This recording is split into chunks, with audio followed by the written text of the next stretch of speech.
going on, people? Welcome to Carnage Extra, and we are back with another episode of Game Breakers right here for you on the channel with my guy, Eddie, as always. What's going on, bro? Big up to the chat. Make sure you guys smash that like button, subscribe, turn on those post notifications, and make sure to let us know about any of the topics that we get into. But nah, Eddie, what's going on, my G? Big up the chat. You know, once again, before I start anything, congrats to my guy on 2K subs again. Long time coming, but he's doing a great job as always. So I gotta mention that before we even kick off this entire show, bro. Nah, yo, bro, I appreciate that, man. Yeah, look, the second channel has been fun because, you know, on Football Carnage, I try and keep it just like Madrid kind of focused. But on the second channel, we can talk about whatever the fuck we want. Could talk about the Prem, could talk about some Serie A, some Bundesliga, whatever you want to do, bro. That's what we're here for. So now, look, big up to everybody that helped get the channel to 2K. I only started the second channel maybe like two months ago, I think maybe. Word. So, you know, it's been growing pretty quick. And, you know, hopefully it keeps on growing. And it will with shows like Game Breakers. You know what I'm saying? You know what I'm saying? Look, weekly Edwin cooking is incoming. Don't let this guy giving me some nice words fool you, okay? This guy is trying to lure me into a sense of friendship. You know what I'm saying? He's trying to lower my guards before he tries to cook me. So, hey, look, I appreciate that, bro. But don't worry, you know, I'm still putting BTA, belt to ass, bro. You get me? So he's chopping up matters right now. A real stinker. I'm not gonna lie to you. Real quick, bro. You know what I'm watching right now? That's fire. I'm watching the Dark Knight trilogy. You ever watched that? No, I haven't. How's that? What do you mean I mean, I've watched it before, but like I'm just rewatching it now, bro. It shit is fire. It's you know, like Batman, bro. Like you know, like when he's fighting the Joker and Bane and shit. Come on, bro. Well, since we're talking about like superhero movies, I just watched Fantastic Four. I saw it too. That was a good movie. How'd you like that? No spoilers, because I don't know if everybody. How'd you like Fantastic Four? But I'll give it an 8 out of 10. You know what I'm saying? The plot was pretty good. You know, and I mean, 8 out of 10 is a bit high. I ain't gonna lie, bro. I think for a Fantastic Four type of movie, I think it was a really good movie in my opinion. I like the plot. I like the villain. It's a big villain, by the way. I will spoil that part, but you know, yeah, it was a good movie. 8 out of 10 for me. 8 out of 10. 8 out of 10. I mean, I'm more so leaning like a 7. No, see, so yeah, I say a 7 out of 10. It was a good movie, right? And if you haven't watched it, you should watch it in theaters because of Galactus. Everybody knows how big he can be. But I feel like they nerfed him. Does that make sense? Why? Like, he could have done more. Does that make like he has powers, but I feel like they just didn't use him to his full abilities. You know what I'm saying? So like that kind of annoyed me a bit. You make a good point for sure. I thought he did enough. He had a short stint in the movie that I thought was like maybe it could have been a bit prolonged. Big up Zir. Big up my guy. But yeah, I like this role in the movie though. I like this role. Pretty much scary, kind of dark looking dude. Yeah, it was cool. It was cool. Yeah, you know, so real quick before we get into footy talk, I liked it more than I liked Superman. Did you watch Superman? I did actually. Yeah, Superman was okay. I didn't really like Superman. For a DC movie, it wasn't bad. I'd give it a 7. I think yeah. Like I would give Superman like a 6.5, like a 7. I give Fantastic Four like a 7.5. Yeah. You know what I'm saying? I feel like I don't want to get into spoilers though, because I don't know who watched it. I don't you spoiled the movie. So you know what I'm saying? But by the next time we do Game Breakers, if you ain't watched if it comes up again, that's on you, okay? That's more than enough time to go see the damn film. We're doing an emergency video tomorrow. Yeah. So better watch it tonight. Nah, facts. But yo, bro, look, there's so much stuff that we got to get into because we haven't talked in like over a week. By the way, we do want to do this show every Tuesday, but it just hasn't worked out like that. But hopefully starting next week, we can do Tuesday, right? So next Game Breakers will be quicker than expected for most people that wouldn't know that. But like I said, we got something to get into, right? We got to talk about Arsenal, right? Since we last spoken, you guys signed Gyökeres. You're looking at getting Eze possibly. Liverpool, they're in for Isak.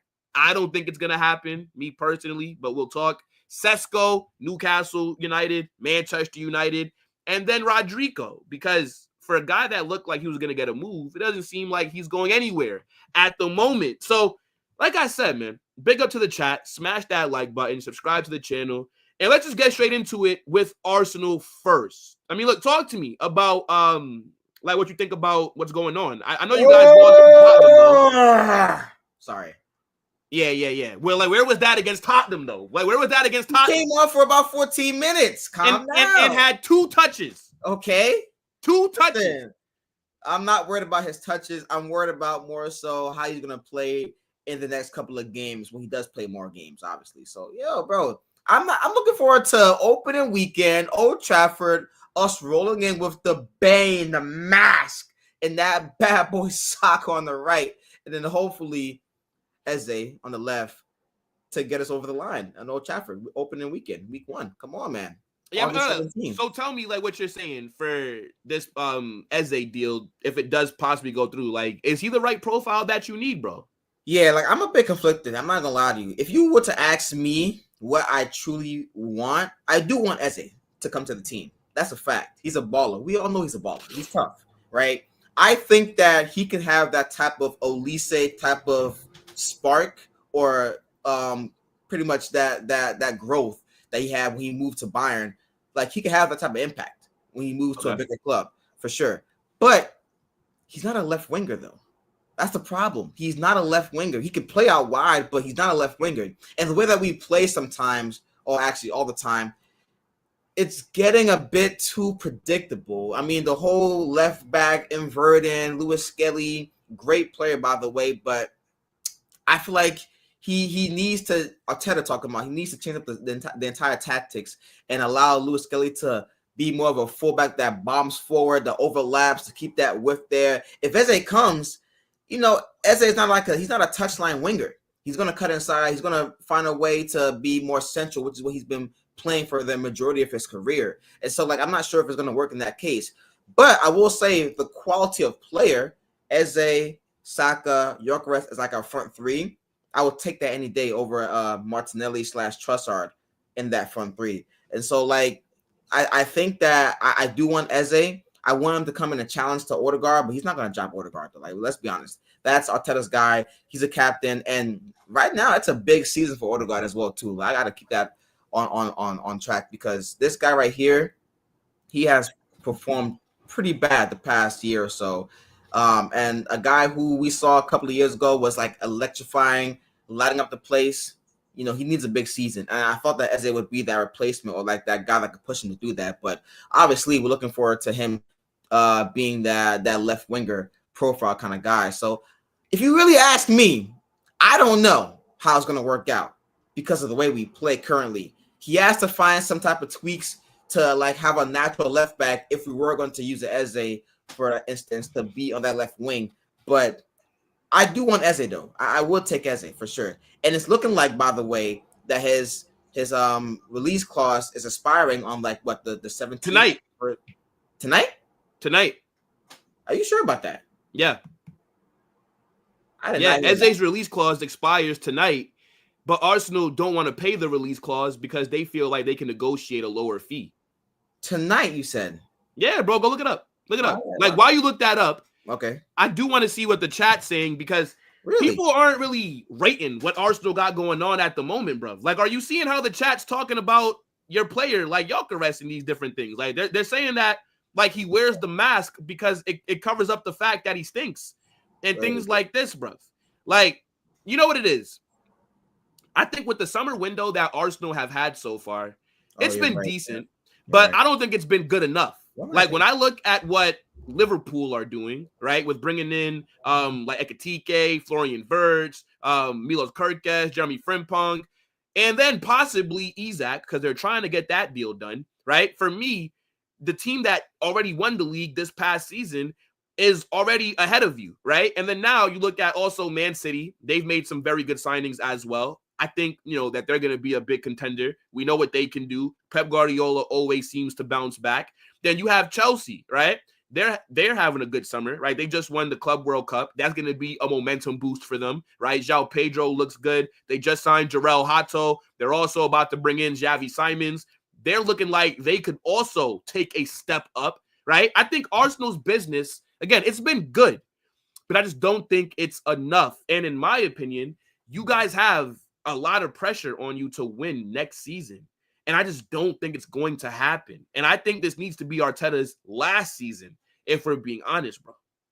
So wait, do you not think our business is not enough because of it just not being enough, or is that compared to the other teams of what they're doing?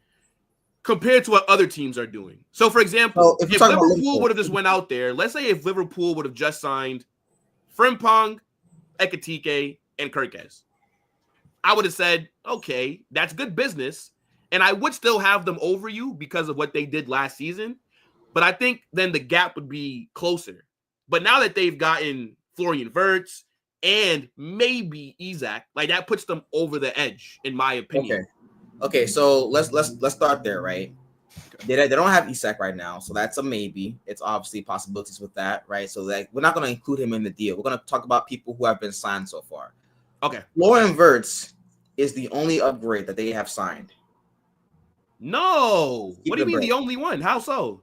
Because if we're talking about it's the same, in my opinion, same situation with us.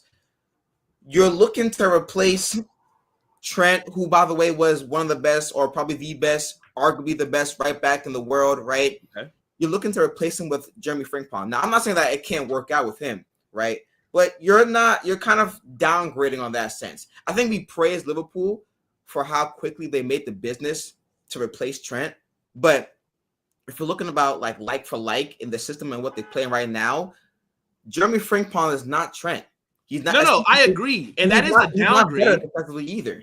No. Okay, so that I agree with, right? So, hold on, Frimpong is still but Frimpong is still a dangerous player.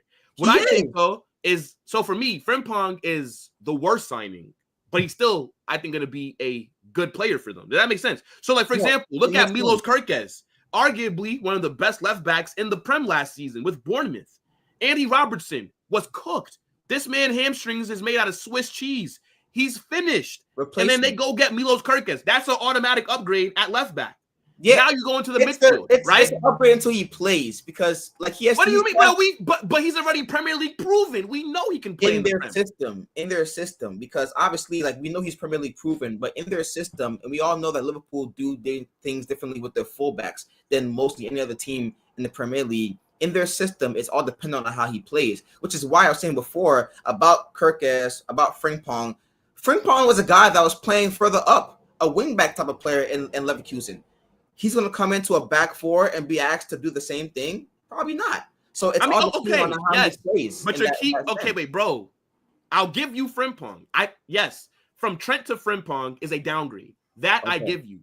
Every other signing is an upgrade to their 11 and to their team, bro. Again, Milos Kerkez, was he or was he not one of the best left backs in the Prem last season? No, he was. He was for sure. Okay. And I'll give you that. Is he not an upgrade over Andy Robertson? That's yet to be. I mean, brother, Andy Robertson last season was shit. Yeah, for sure. And I know that, right? He's older too. So if we're talking about the player profile, he's probably he's younger. He's probably more explosive. Then he could be an upgrade in that sense. But as far as the system, I don't know yet. That's all they have. Okay, fine. But then you have to give Arne Slot the benefit of the doubt, because in his first season with no signings, mind you, he went on to dominate the Prem. So you have to give him the benefit of the doubt that he'll be able to make it work now that he's getting players that he wants. For me, Kerkez is an automatic upgrade at left back. Okay. Now let's go into the midfield. Okay. Liverpool last season had arguably one of the best midfields. He turned Ryan Gravenberch, who was looking like a fringe player, into one of the best DMs in the world. You also have McAllister, who's one of the best midfielders in the world. And then now you have those two workhorses, and now you put Florian Wirtz in front of them for creativity. You still have Mo Salah on the right. Mind you, you still have Van Dijk and Konate in the back line. So if they were able to cover up for Trent's defensive incapabilities, they should be able to do the same for Frimpong, in theory, right? So, and then now you go into the strikers. We don't know that yet, but we'll see. They're strikers. Rest in peace to Diogo Jota. He's no longer here. Yeah. Darwin Núñez is shit. You go get Hugo Ekitike. Now, I think Ekitike is a project. He's a project player. But he's a project player. Upgrade over Núñez. Yeah, no, he's a project. But let's say, okay, you got Ekitike, but now you have him playing next to Florian Wirtz and Mo Salah. So now that does take pressure off of him, and he does look like he has the talent where he's gonna, bro. Again, the bar is not too high to be better. But the bar is not too high to be better than Darwin Núñez, bro. Darwin Núñez, this guy. I know he misses a lot of big chances, but like he's not like a. He's not a. Scrub. No, okay. Darwin Núñez is not awful, but he's not good. He's mid.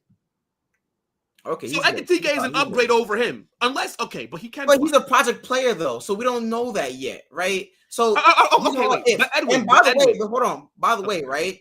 They sold Luis Díaz to get in funds to bring in Isak, who, by the way, we're gonna talk about that later. But it's looking like it's not gonna work out in that sense. So now they're short in that area. So now you're down with Luis Díaz. You have Cody Gakpo. Yeah, but I mean, if you want to give Cody Gakpo more minutes, sure, but he wasn't playing that much minutes for them last year compared to what Diaz was, right? So no, okay, for sure, okay. So he's gonna have to step into a role that he's gonna have to be relied upon more often than not, which I don't mind. He's not a bad player. Cody Gakpo is a good player, but is he gonna replicate what Diaz did last season for them? I don't know. We'll see. So these are all. But the thing is, though, Edwin, we're failing to realize. All right. So then, what's the overall point that you're trying to make here by talking about Liverpool? So you don't think that they've upgraded as much? Like, you don't think that they have put like the way that everybody's talking about their summer window and what they do, I think it's a good window. Getting overrated. It's a bit overrated in my opinion. Yeah, I think it's a good window, but I think it's a bit overrated. And the reason why I asked you that is because I was asking to compare our window to theirs. Now, again, if you said that we're not doing enough as a team because we're not doing enough, that's fair. But if we're looking to compare to other clubs, it's not really that big of a difference here. Like, but would you not say that Liverpool are having a better window? No, they are. They are. Okay. But it's not a big gap, brother. Oh, okay, wait. So hold that thought. So Liverpool are having the better window, and they've already proven that they're the better team. So now with them having the better team, they've made better upgrades than you did. So that still would make them the favorite. A better team, you said? Yes. It would make them the favorite for sure. Yeah. But I'm not saying they're having like the window is not a big gap to our window. All right, go ahead. So now explain how your window is on par with Liverpool's. Because it's about the same thing when it comes to, listen, they have two players, right, that you could surely say that they are upgrades over what they had last year. That's Florian Wirtz over Szoboszlai, and that's Kirkes over Andy Robertson. And Ekitike, we don't really know that for sure. It's the same situation here, whereas we signed 6 players. We're replacing the depth of players that weren't good enough on the squad, and we have 2 clear-cut upgrades with the Gyökeres over Kai Havertz, and then obviously Zubimendi, which is like a toss-up, but like the bias is that he's going to be an upgrade over Partey off of like how he plays his play on the ball and whatnot, because he's not so much right-sided than what Partey was last year. You know, Partey was always like kind of guy that would feed the ball to the right side, would totally neglect the left-hand side of the pitch. So that's not what we want to have Zubimendi come in and do. So that's the 2 upgrades right there. Now, what I'm saying here is that, you know, if we're looking about upgrades, we didn't have a backup to Saka last year. Madueke is coming in for that at that point. But you don't think Madueke is coming in to start? Well, he's going to play a lot of games. Because when do Arsenal spend $50 million for a player to hold bench? That's why I'm thinking, will they even really go in for Eze? Like, will they actually make a suitable offer? Or will they just make some BS offer? Crystal Palace rejected, and then they say, well, look, we tried.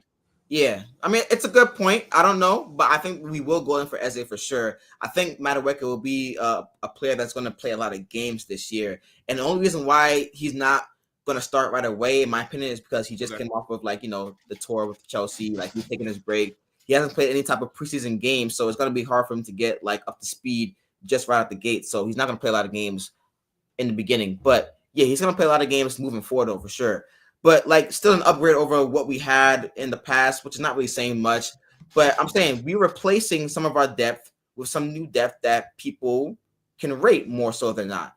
It's the same thing with Liverpool in the case. Same thing. Okay, but then would you say you expect to win the league then next season? Now I that you don't. got the striker, now that you got Zubimendi, No, right? no. We need Eze So Eze is the difference maker. for that front line. Yeah, for sure. Okay, Because so we if can't you go get into the Eze, season. Then we think have a you really will good chance to win the league. no, but do you think you'll win it? Yes, you will have a chance. Of course, you have a chance, but do you win it? I think we do actually. I think we do. I think it'll be close, but I think we do. Okay. Off All right. of Liverpool, off of Liverpool not getting Isak, because that's the biggest thing. If they don't get Isak and they haven't replaced Luis Díaz, that's a big difference. So yeah, it'll just be like a front line forward of Salah, Ekitike, Cody Gakpo, and Nunez, and Florian Wirtz here and there, obviously, right? But that's about it. Chiesa. So like that would allow. So you think? Okay. So then, what is it? A two-headed race? Three-headed race? No, Do you think? Three-headed race. Three? Yeah. Okay. So do you think that you've had a better summer window than Man City? Because they've brought in Aït-Nouri, Tijani Reinders, right? Mm-hmm. They've also brought in like Ryan Cherki as well. Yeah. Those are three very good players that they've added. And do you expect Man City to have another bad another bad season like what they just? Of course not. And mind you, for as bad as City were this past season, remember they lost like 12 straight games at one point. Like they were awful. How many points did Arsenal finish above them? Well, like 3, 4? I think 3. Actually. Yeah, so that's something to consider as well, bro. City might leapfrog you, and then if you finish third, that's now a massive regression, and now he has to get sacked. He has to get sacked. Okay. He has to get sacked. You and I are finally on the same page for the first time. You know how like every million years it lines up. It just somehow, some way it lines up.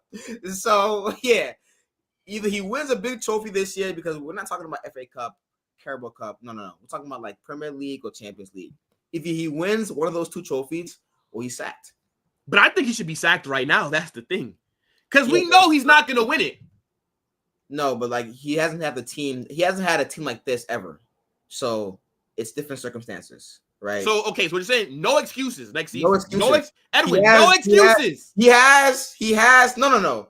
He has, right, the replacement from Alba with Victor Gyökeres. He has a better squad than when he came in. A hugely better squad. It's the best squad he's ever had in his managerial career, right? So yeah, no excuses. The only excuse that he could possibly get is through injuries. But injuries, like, we have a better squad than last year. Squad depth than last year. I would say, like, injuries can't keep being an excuse. Because everybody gets injuries, and then everybody would just have excuses. Not everybody gets injuries as much. Not everybody. We went over this last time. I'm sorry. Like, we went over this. Some teams were just way more injured than others, for sure. After 6-7 seasons, there's not for him, though. Not for him. Okay, so what would you say Arsenal's window is so far? Go ahead. Without the Eze signing, if it ended tonight, if the window ended right now, what would you give this window? It's a 6. A 6? That's actually a pretty fair rating. Yeah, it's a 6. Nah, that's a very fair rating. That is. Okay, and then with Eze, what's that bring it up to? Like an 8? A 7.5. Ooh, okay. I mean, so do you think Eze is the missing? He's not a winger. So it's like we're not getting like a dominant winger. Oh, okay. So then, ideally, then you'd want Eze and a left winger to come in. Oh, ideally, yes. I would want Eze and Lookman. Or if we don't get Eze, I just want Rafael or Lookman. Either one of those 2. So no Rodrigo? No, he's not coming. No, but you wouldn't want him. Of course I would want him, but like he's not going to leave. But you don't think, okay. Yeah, okay. All right. I know, look, fair enough. Look, chat. Let us know what you guys are saying about Arsenal's window so far. Right, and if they do get Eze, do you think they can go on to win the Prem? Because, like Edwin said, he don't care about the Carabao Cup, he don't care about the FA Cup. He either needs the Prem or he needs the big airs at the end of next season. Okay, fair enough. But I mean, look, let's kind of go back to Liverpool, right? I know we touched on them a little bit during that Arsenal talking point, but they are, in my opinion, having the best summer window out of any team in Europe, right? I think the business that they've done and how fast they have moved, Liverpool deserve a lot of credit. FSG, maybe they're owed a few apologies because I always viewed Liverpool as a team that were unambitious. they're beating those allegations this summer. Now, they've already broken the Premier League record to get Florian Wirtz, right? They've gotten Jeremy Frimpong, Milos Kerkez. They just signed Ekitike for like 90 million or something like that. But it looks like they're not done. They want more. Edwin, this is the greed that they talk about in the Bible, okay? They're out here trying to get Isak as well. But their first bid has been rejected. Now, before I let you go, brother, you guys all know what I'm going to say. This deal is not happening. I'm going to say it again and again. Liverpool are not signing Isak this summer. The timing of his transfer request is the reason why it's not happening. If Isak would have asked for this move 2 weeks ago, I'd say no. A month ago, I'd say. It happens this summer, 100%. But he's waited until every team has basically signed their number 9. He's waited for Newcastle to miss out on all their striking talent, right? And Liverpool signed the main striker that they wanted. Liverpool signed Ekitike. Liverpool went and took him from Newcastle. Why would Newcastle sell him right now? I'm telling you this. I think he stays one more season. He leaves next summer. Next summer, it's also a bigger market for him. Barcelona will need a striker. Bayern might want a striker, right? Because Harry Kane's not getting any younger. PSG, they don't have a striker. Isak would fit perfectly into their team. Right now, his only option is Liverpool. But I don't think Newcastle will want to sell him right now. And we're going to talk about Sesko, but it looks like they might not even get him. So they have no options right now that are currently available. They are fucked. Why would they sell him right now? And he has 3 years left. So they'll still get big money for him next summer. They're done up. It's not happening. I'm telling you this right now. It's not happening. Just they're done up. Yeah, they're done up for sure.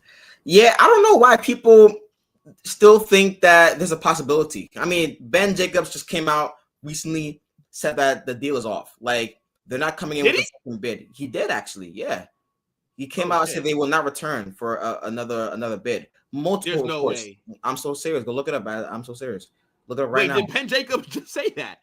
Yeah. Well, not just say that. He said it like about an hour ago, probably. But okay. I'll pull it up. Go ahead. But like, yeah. So that right there, multiple reports is telling me that, listen, Liverpool are not coming in for a second bid, and because of Newcastle's because of their approach, which is like, we're not selling Isak at all this summer. They're not gonna come back in. Shit. They're not gonna come back in for a second bid. Oh shit. How did I see this? Yo, brother, I thought you were lying. Why would I be lying about that? I thought you were lying. What is wrong with you? I thought that you misheard. No, for sure. Multiple. Okay, reports. so now this just depends on who you want to believe. Yeah. Liverpool fans are gonna believe, because I think Fabrizio Romano said that a second bid is expected.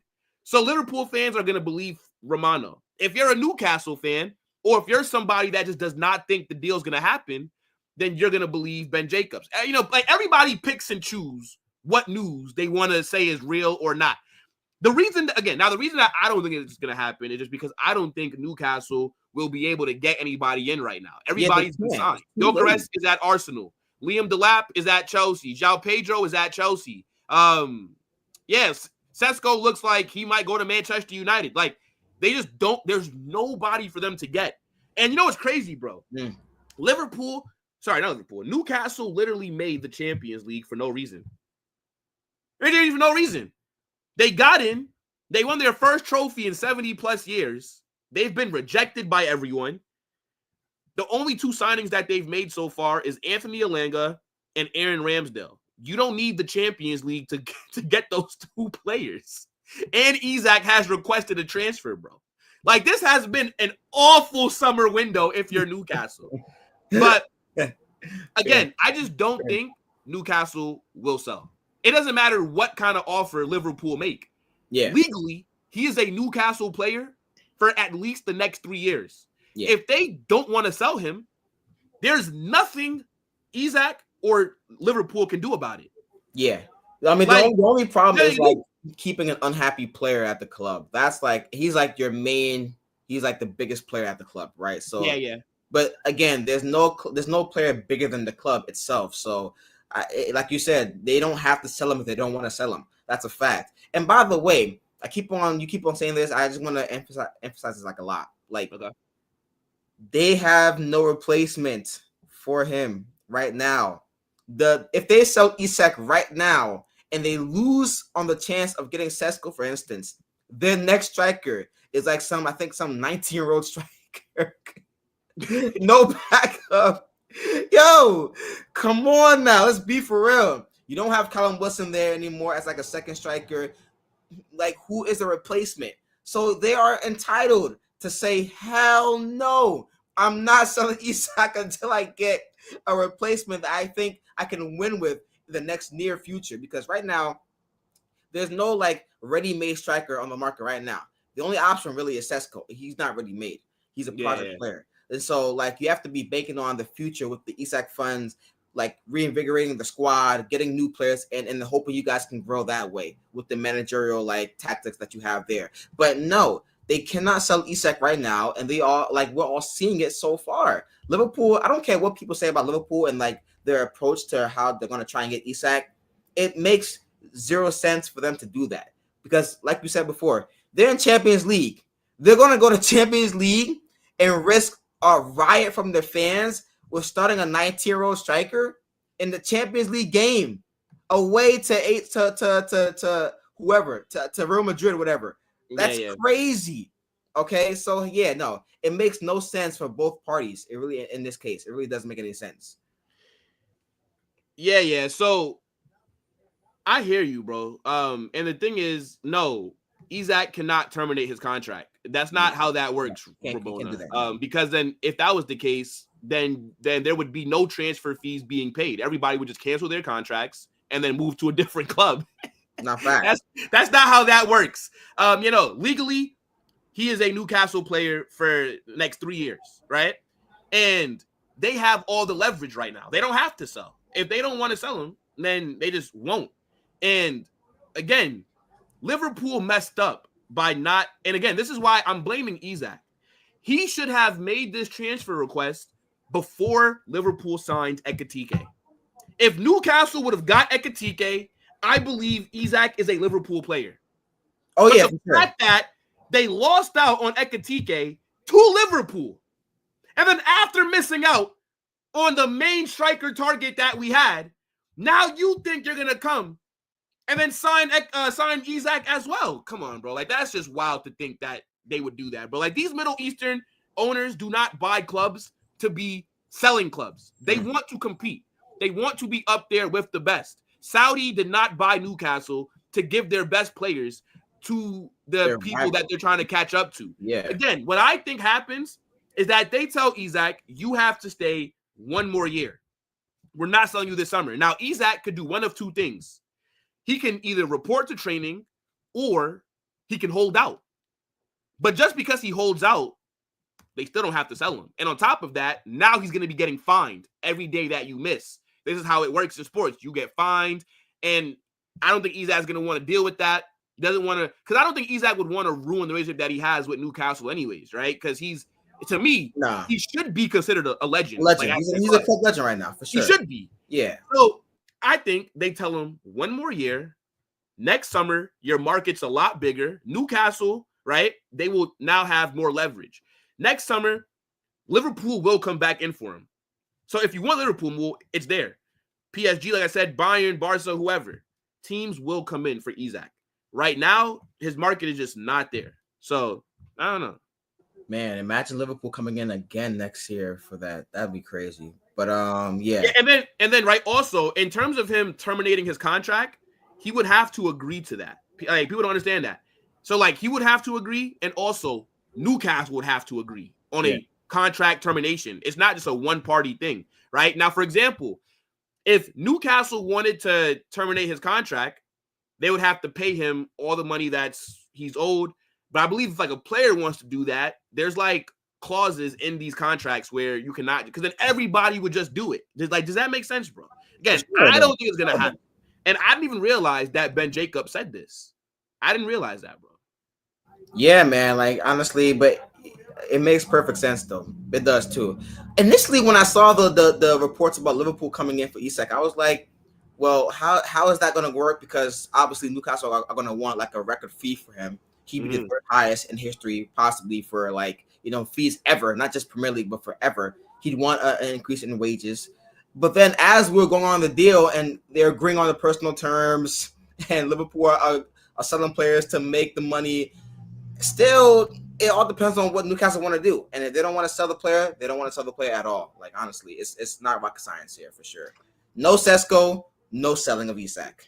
I agree. Now, let me ask you a question, bro. So if Liverpool were to get Isak, let's say that deal happens tomorrow. Let's say we get the here we go, right? What do you think Liverpool's expectation should be for that? Because that has to, they are by far the favorites in the Prem. But do you think they win the UCL? I think their expectation would be to try and do a double next year with the Prem and the Champions League. But they're trying, if they get Isak, they'd be trying to dominate football for the next like couple of years for sure. Build a dynasty to kind of dethrone Pep and whatever and start their own based off what they did last year. But what I will say though is it's not always set in stone. People, please, if they get Isak, I know it's the firepower up top, Isak, Florian Wirtz, Mo Salah. Don't worry, I get it. But at the same time, though, having all these star players doesn't necessarily mean you win everything or mean you win at all. I mean, like, look at last year, for example. I don't want to use your team, but I have to, right? Kylian Mbappe goes to the Galacticos. He goes to a Rodrigo team. Vinicius team, a Jude team, and they don't win anything last year in regards to, like, the big trophies that they want to win.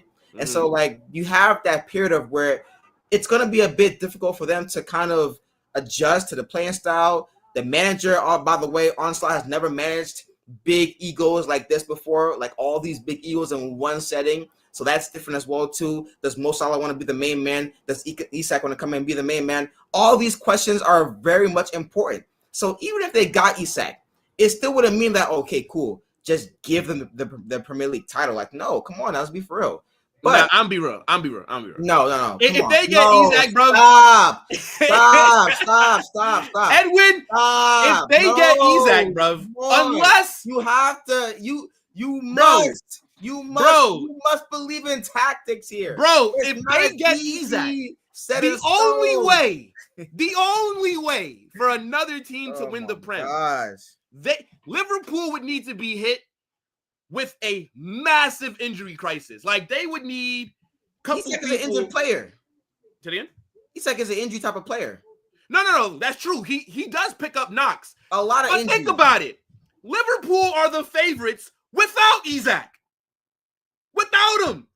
Right now, Liverpool are by far the favorites to win the Prem. I give Liverpool a 40% chance to win the Prem. That's too high of a number. Bruv. Too high of a number. I'd say and someone said in the chat that they're more balanced than Real Madrid. Yeah. That may be true, right? But they have more players coming in they're trying to fit a system that all these new players are trying to learn at the same time too. So are they really more balanced? Maybe player-wise for sure. But they have two all-time players.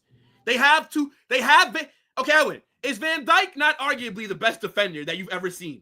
For sure. For sure. Van Dijk is one of the greats. Mo Salah is probably the best. Mo Salah is one of the greats. Yes. Last season, Mo Salah put up prime Michael Jordan numbers. He was hooping. He did. And now he's not going to have to do as much because Florian Wirtz is there, Ekitike is there, and we're talking about if Isak is Stop saying Ekitike. He's a project player. Bro, Ekitike, I bet you Ekitike cooks. No, for a Liverpool team, he probably will cook. But, like, come on now. He's not going to put up, like, all-star numbers. No. But I think Ekitike 15 league goals maximum. Which is not bad for Ekitike. That's pretty good for us, right? 15 league goals is good. For Ekitike, yeah. For his first season. And then what's Isak going to give you? Isak? 22. I'm banking off of him not being there. Sorry. No, but we're talking about if he does join. If he does join, he's not getting 15 goals though, for sure. No. Isak is not getting 15 goals. No, Ekitike is not getting 15 goals. Yeah, no. Yeah, I think he could. Because now you have Florian Wirtz and Mo Salah creating. Wow. I don't know about that. Bro, if they get Isak, just know, bro, it's over, bro. It's People thought the same thing when Kylian Mbappe went to Real Madrid. Okay. No, but that's different. This is off the way. This is all right. Hold on. People didn't know about Barcelona. Okay, no, please. Hold on before you go. This is off the assumption that Barcelona were not going to play as well as they did last year. Off the assumption that we did not see a type of Ballon d'Or type of season from Rafinha and Lamine Yamal. And but there's context that you're missing, though. What's the context? Remember, Toni Kroos retired. No replacement. Let's not forget that. But you have Maverick winners on your side, though. You added another Maverick winner to your side. Yes, but that loss in midfield is massive. Toni Kroos is an all-time player. Toni Kroos finished top 10 in Ballon d'Or the season that he retired, bro. And we did not replace him. Like, that's the biggest reason why we were shit last season, is because that lack of control. Liverpool have lost no one aside from Trent. And let's be honest. Yes, Jeremy Frimpong is not as good as Trent is. But in terms of attack-minded fullbacks, he's the closest that you get to a Trent in terms of what Trent offered attacking-wise. And to be honest, if anything, brother. Not the quality, though. Frimpong might even be a better addition, because let's not forget. Oh, my God. Hold on. Wait, Edwin, just hold on. Hold on. What is he AFCON, as you know, my Ghanaian brother, AFCON is this winter. By the way, Ghana's not winning that. Hold that. Hold that. Ghana's not winning, okay? Big up to Nigeria. You know what I'm saying? Big up He said the most forbidden words you should ever say on this channel. That is 15 lashes. Public. Crazy. Hey, look, bro. I'm going for the country that actually has good jollof rice. That's all that I'm saying. You know what I'm saying? Big up to Nigeria. You feel me? Right. Nigeria's going to win it. Nah. Let me stop. I don't care about who wins. But Frimpong, right? While Mo Salah is with Egypt, Frimpong can play as a right winger. And we know that he's very good in the final third. That's not his natural position, though. I mean, shit, bro. At Leverkusen, his position was just right side of the field. Yeah, that's it. He was everywhere. For sure. So what I'm saying is, right, all that Liverpool have lost is Trent. And let's not act like Trent had a good season. Last season, Trent was okay. Trent wasn't like doing what he normally did, right? Now, maybe because he was focused on the Madrid move, whatever. But Liverpool, yes, Trent is a significant loss, but they have their main players still there. Like Van Dijk. Now, if they would have lost Mo Salah, oh yeah, I'm hearing it. Yeah, it's a good window, but Mo Salah left. It's slow. But they still were able to maintain their team. And again, in terms of profile, they went and got as close of an attacking fullback that can maybe have some kind of good numbers like Trent would have at right back. Like, okay. So, question for you then, right? One of the biggest things that I will give on Slot last year was his ability to make changes off the bench, reinvigorate the game as it's going on, right? They lost Jota, rest in peace his soul. Yeah. They haven't replaced him. What do you do with that then? They did replace Jota. With who? Ekitike. So you expect Nunez to come off the bench and make that same impact that Jota made last year? Well, no. Okay. No, wait. But wait. So from what? Hold on. So now from what? I'm listening. Okay, so from what scenario are we talking about? With Isak or without Isak? I'm talking right now without Isak, because so without Isak, you and I both are saying that it's not going to happen. We have confirmation more so than not that it most likely will not happen. Oh, okay. Unless, you know what I'm saying? So that's a big loss. They just sold Luis Díaz, okay, and they have not replaced him. Cody Gakpo is not as explosive as Luis Díaz is. Like, stop right there. As a player, Cody Gakpo is not better than Luis Díaz. He's a good player, but he's not better. on his day, right? By the way, real quick, Edwin, real quick. Big up to my guy Ejovi, says we definitely have the best jollof. Hashtag Edwin, say it. I'm not saying that. Nija, come on. I'm not saying that. Edwin, why you gotta be so hateful towards the why is it that Ghanaians and Nigerians beef? Because these Nigerians be talking smack, bro. Let's just agree, Edwin. Come on, right agree here. What? They have the best. Well, listen, people in the chat do not listen to this fraud. They have the best jollof. Come on, Edwin. This guy is an avid Ghana supporter. Don't let him fool you, bro. Edwin, can we just agree on Game Breakers right now that Nigeria has the best jollof? I will never agree to that nonsense. I will never agree. Never agree. All right. I'd rather eat your nonsense type of food that you guys be serving than their jollof. What nonsense kind of food? That curry and oxtail gravy. Yeah. I'd rather eat that every day than. Says we okay. Now look, big up to Ejovi, my guy. I appreciate the supers, my G. I'm with you though. Nigeria jollof is clear, bro. Ghanaians should be taking some notes. That's all that I'm saying, bro. Now, in terms of because I don't know why you had to take it to West Indian food is clear of African food. It's not. It's not. Edwin, stop it, bro. It's not. Stop it, bro. West Indian food is clear. It's not. Bro. Curry and roti is better than anything that you guys have. Y'all eat fufu is better than anything you guys have. What's wrong with fufu? Fufu is mid. Y'all be eating it like that shit is mid. No one eats like yes, y'all be like, yo, whatever, bro. First of all, look at that. See, this guy has no taste, no class, bro. And then plus, all African food is just hot. The only seasoning that y'all know is pepper. That's not true. Yes, because he's biased and he hates pepper. I be needing to fucking have like a fat ass glass with like a million pieces of ice and a drink to get through some African food. Whatever. My stomach be throwing up gang signs. I'll be having bro. Nah, come on. I'm so sorry. We can't take the heat, bro. Come on, stop it. Whatever, bro. I'm just saying, Mo Salah when he goes to AFCON, a big loss, by the way. Thank you, come again. Yeah. It's gonna be some trying times for the man them in there. Okay. Yeah, I mean, look, we'll see. Konate is he's French. Sorry, never mind. Yeah, bro. So why you assume that Konate was African? No. I thought he was French. I mean, I thought he was like Senegalese for a second there. I thought. Why you thought that? I didn't know. I know. Why you thought that? I didn't. Why you thought that? He's French. Cause you know, like how some of the French players be posting as Africans, bro. Like, it's a known secret. We're not gonna sit here and gaslight it. It's a known secret for sure. Stop it. All right. Is it a color thing? Is it a color thing? It's not a color thing at all. Is it a color thing? Is there a color thing about it? Is there underbelly color thing that keeps you going? Man, he said he thought Konate was Senegalese.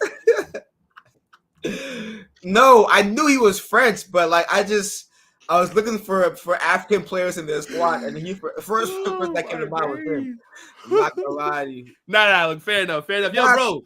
Okay. So we talked about Isak. Now, obviously, like we were getting onto when we were talking about, well, why would Newcastle sell when it doesn't look like there's any replacements on the market?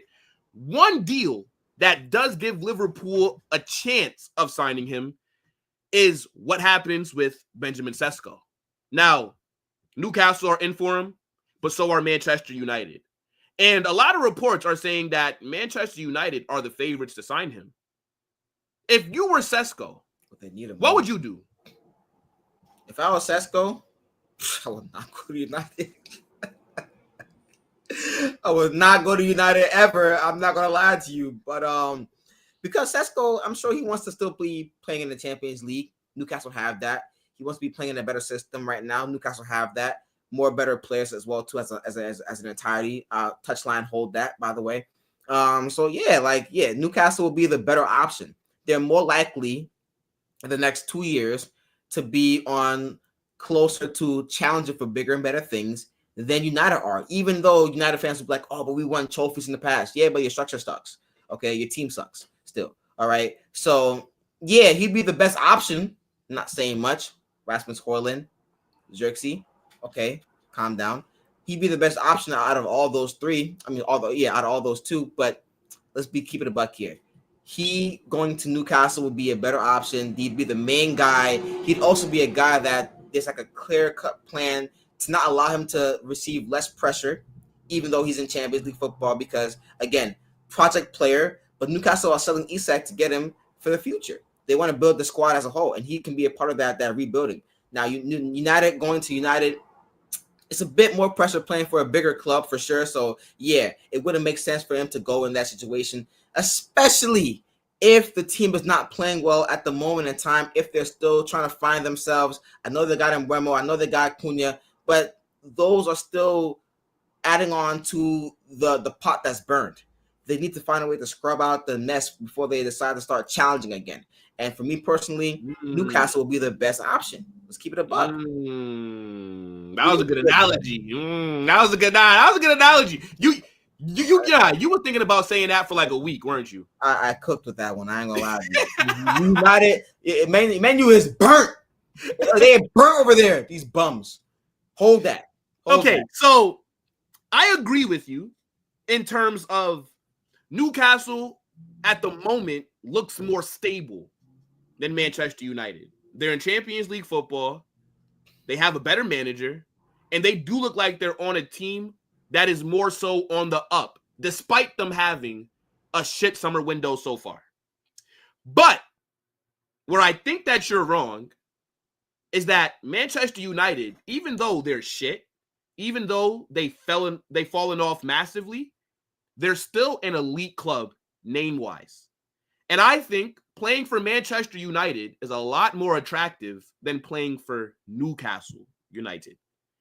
I think he ultimately ends up at Manchester United. I think Newcastle get rejected once again. Let's not forget, they've already taken two players that Newcastle tried to get, Cunha and Mbeumo. Newcastle were in for them. And they rejected them for Manchester United. Man United are about to go 3-0 up against Newcastle. They're about to get swept. Hat trick. That's what I'm saying, bro. So, again, Newcastle, like I said, they've essentially made the Champions League for no reason. It's not helped them at all. And I think Newcastle currently are getting a huge reality check because they're now seeing that they cannot compete. They just cannot compete with the traditional big six. It doesn't matter what, you won your trophy last season. Congratulations. Yeah, you made Champions League football. But when the big boys come in, the traditional big clubs, your players are going. They're going to be getting players off of you. Look at what Isak is doing to them. Now, I do think Sesko going to Newcastle, right? It's less pressure on him because obviously nobody cares about Newcastle as much as they do about Manchester United. And he will be the clear successor to Isak. But if you look at it with Manchester United, their team is not that bad, bro. Like, if we're being honest, you sign Cunha, you sign Mbeumo, you need a 9. If they were to get Sesko, that kind of overhauls their entire attack, right? Now, you got Amad Diallo, right? You still have Casemiro. You got Kobe Mainoo, right? Bro, Casemiro is still a good player. I don't know about that. I think he's washed. I mean, he's definitely not what he was. He's washed. Okay. So by his standards, he's washed. But a washed Casemiro is still a very good player. I'm not sure about a very good player. I'll be honest with you. Like, I agree with your point that they're not as bad as I'm making them seem. For sure, it's all trolling. Like, their defense was still pretty solid last year compared to, what it looks like on the field. But no, most of the players there are still kind of mid, though. Let's keep it a buck.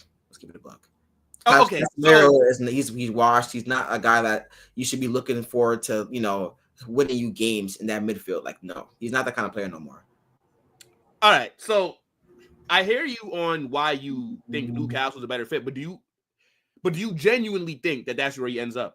No, I think that if it came down to it, he'd probably end at United. But the only reason why is because these two factors are not happening. One, he wants to play for a bigger club. And two, well, actually, no, I'll say it this way, right? The only way that he ends up at Newcastle is if it becomes a bidding war, which by then at that point Newcastle can outbid United and what they can do. Like they can't really contend with United on that sense right now, right? And two,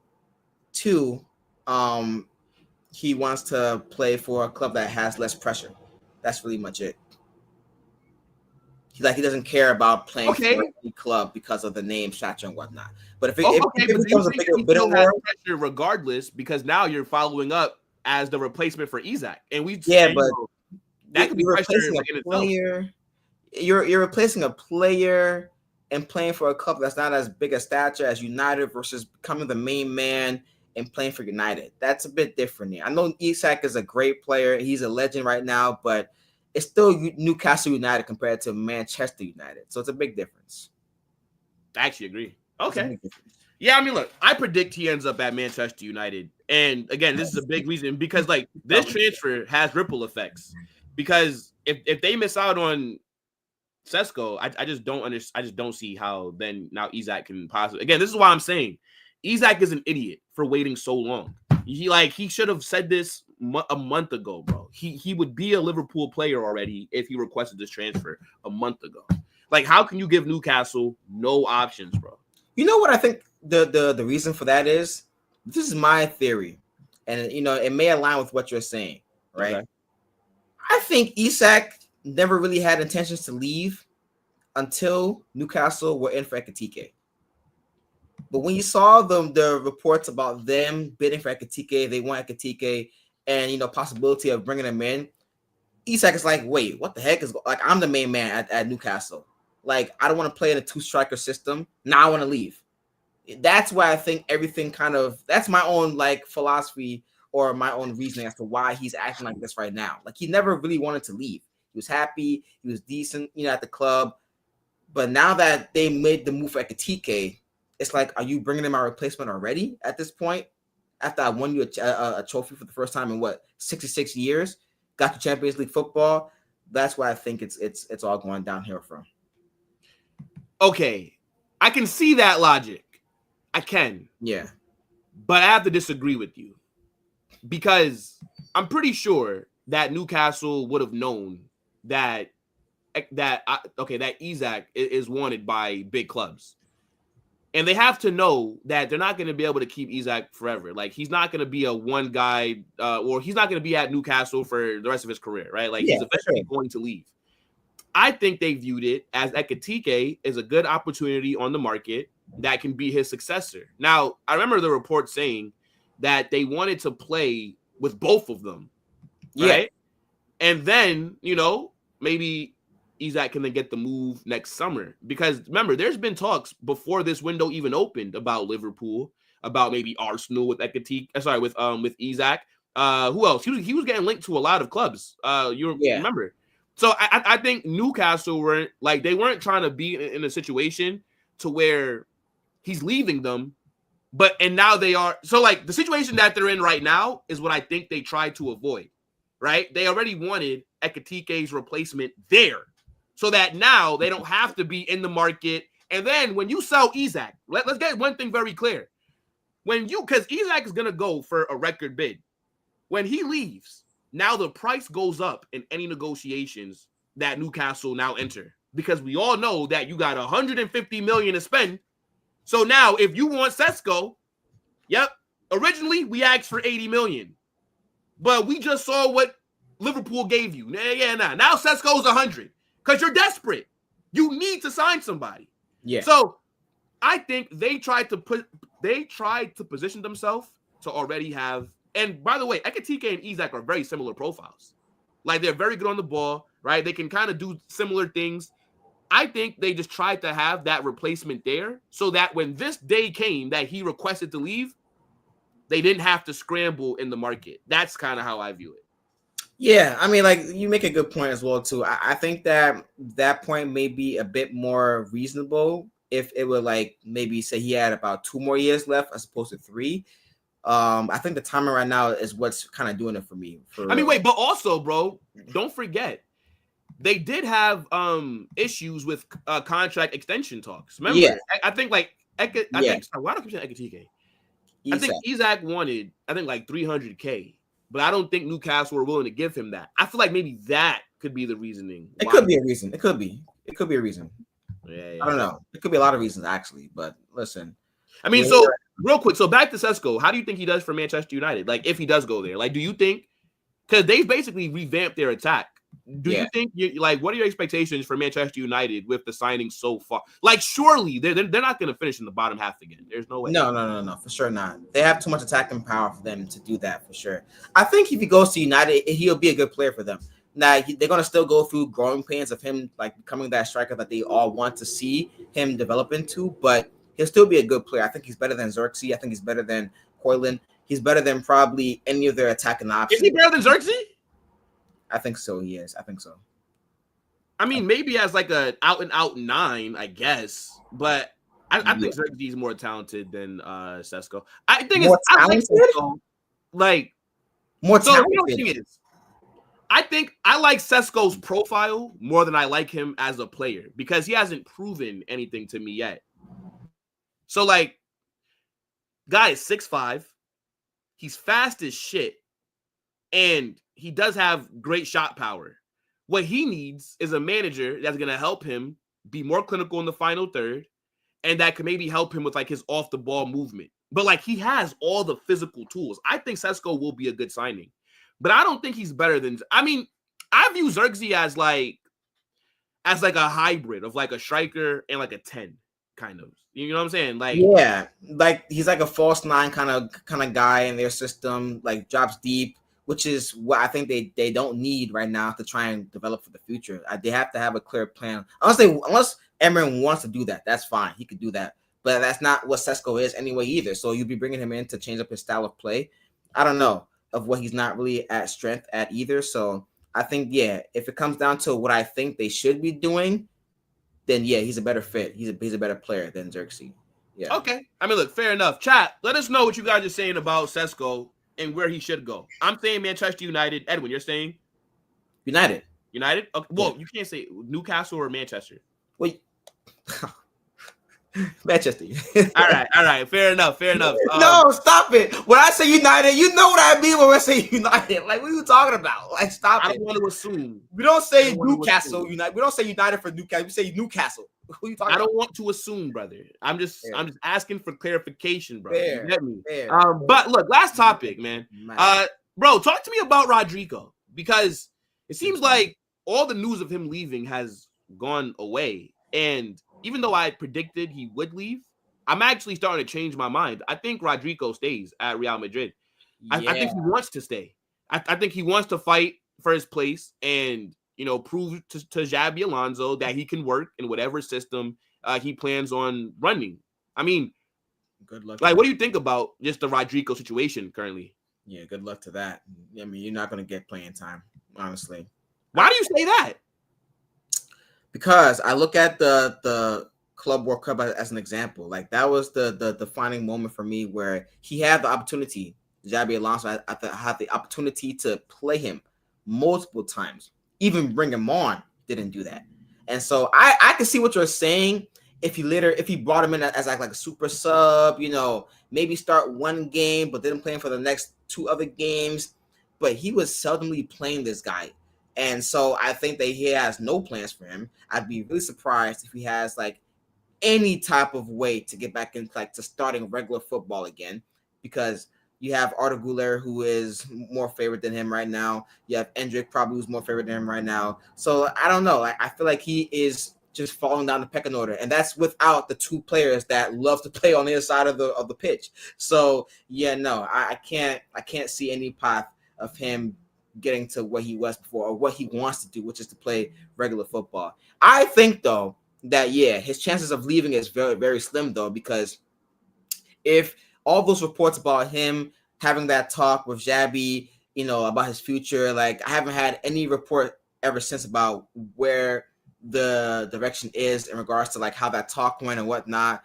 And it's a little bit too late now. It really is. I think that if clubs were in for him right now, if they were in for him before, there are no clubs in for him right now at this moment in time. And that's because he hasn't come out and said that he wants to leave. He hasn't forced to move out. And so that's why I think he's not going to leave. But if he wants to fight for his position, it's not happening. It's really not happening. For sure. I mean, so I don't agree with that. So you have to realize, brother, we're talking about the Mumbai Neymar here, okay? Yeah, who is hated by the Zabbies? Bro, no. No. I think to say that Xabi hates Rodrigo is a bit of a stretch. Rodrigo will get opportunities this season. It's a very long season. There's a lot of games. Players will get injured. You're going to need to rotate. Rodrigo will get his chance. The issue that I'm having is all the reports were making it seem like he was tired of not being like one of the main guys. And if that's the case, he's never going to be one of the main guys at Real Madrid, right? And I always say, we're never going to see the best version of Rodrigo at this club because he's not going to get a chance to play consistently where he wants. So for those reasons, I thought, yeah, maybe he does leave. But Bayern, who I predicted would come in for him, they get Luis Díaz. They're not going to go back in for another winger, right? Arsenal, the rumors have gone away with that. You guys signed Madueke. You're now looking at Eze. Don't think that you're going to go in for a Rodrigo, right? Which I think he would have been an amazing signing. But you guys never made an offer. And I think the reports were saying that his wages were a little bit too high, which to me is crazy considering what you pay Kai Havertz. Like Rodrigo makes less than Kai Havertz. So it's like, you know, you gave Kai Havertz that money from Chelsea, but you wouldn't give Rodrigo. Yeah, but that was Edu. That's Edu. But okay, you know what? Fair enough. I'll give you that. Okay, Edu, right? Chelsea, they're not really trying to pay that much money. They want to keep doing this whole youngster project. They're looking at Simmons. They're looking at Garnacho. PSG don't really need him. Like his market right now is not as big as what it was entering this summer window, if that makes sense. And also, I agree with him. I think he should wait one more year. Just give it just see how this season plays out. And also look at Vinicius, right? He's not been playing that well. And also his contract only has 2 years left. What if Vinny gets sold next summer? Now, if you're Rodrigo, boom, there you imagine Rodrigo leaves Real Madrid and then we sell Vinicius. He'd be feeling like a dickhead. So if I was him, I'm playing the waiting game. I'm just going to see what's going on. But I think this is a great player. I think Rodrigo walks into damn near every team in the world except for like 2 off the top of my head. I don't think he walks into Barca. Nah, actually, shit. PSG. He doesn't walk into PSG. Yeah, he doesn't start for PSG. That's one team for sure he does not start for. I think he could start for Barca, to be honest. But you know. Stop it! After what he was wrong with? Not right now. Not right now. Not? Okay, fine. On form, but he's better than Rafinha. He is better, but not right now, though. Okay, because of the form. Yes. Okay, fair enough. Fair enough. Yes. Okay. Yeah, we're not doing that. All right, so then what do you think? That he leaves next season? Rodrigo? Yeah. It all depends. You see, like, it's all tricky right now. I think he does leave next season, though. But it reminds me of Nicolas Pepe before Arteta came. You know how he was playing regular football? Like, he was one of our main guys. Arteta comes and it's like, okay, cool. Like, I think he's going to have a big role in this team moving forward. But Arteta doesn't like the guy. He barely plays any games. And then eventually he's just gone. I think it's going to be the same situation with Rodrigo where he's going to stay, be a part of the squad, going to get very little type of football to be playing out there, and then next season he leaves. That's what's going to happen. Okay, we'll see. Look, I'm happy that he's in. Or whoa, 6 games. Say it again. He said that he's going to be starting after El Clasico, which is what, the first 6 games of the season? Nah, that's the 10th game or like the 11th game. That's crazy. Who knows? Point is, he will get his opportunities, bro. Like, that's all that I'm saying. But look, guys, I think that we'll wrap up here. This is a good time to wrap it up, right? Big up to everybody that's watching, right? Episode of Game Breakers, the second one with my guy Edwin. I'm trying to see who's live that I can redirect to, and nobody that I want to redirect to is actually live. So we'll just end it here, right? I will be back on Football Carnage later with Chaos, right? Obviously, we're gonna get into that whole debate that, bro, it is good. Bro, let me tell you something. The Football Chaos group chat, brother. It's crazy. The amount of waffle in here that I see. If people knew how you know end the stream Dave, right? Yes. Dave deserves 100 public lashings for some of the takes that this guy is a Barcelona sympathizer. I'm actually starting to think that he's just a Barca fan. Dave's my guy, but my man has to be my man needs to be waterboarded for the truth. I'm gonna be real. Like, I'm gonna need Dave to be sent to Guantanamo Bay to get the actual truth out of him. Some of the takes that, like, I'm gonna have a lot of smoke for Dave today, just because I just have pent up aggression right now. Okay, fucking hell. But I gotta say though, chaos later. It'll never be better than Football Mania. Never. Say again. Chaos. I don't care what it is. It will never be better than Football Mania. I ain't gonna lie to you. Hey, well, look, bro. Who decided to miss Mania? Football Mania is like the best of the Premier League, and Football K is like the best of La Liga. You feel me? It don't stack up the way that you think it does. I ain't gonna lie to you, bro. I ain't gonna lie to you, Sonny. I don't like that analogy. I don't like that, bro. Hey, the point is, Mania is on this channel every Wednesday, and Edwin said he'd rather go do yoga than give you guys content. So now, look, that's on him, bro. That's on him. But now, look, man, big up everybody that's watching. Not going to redirect you anywhere else because nobody else is actually live. But it's all good, people. We'll be back in a bit. Wait, Edwin, when are you starting that YouTube channel? In a bit, people. Peace. That's crazy.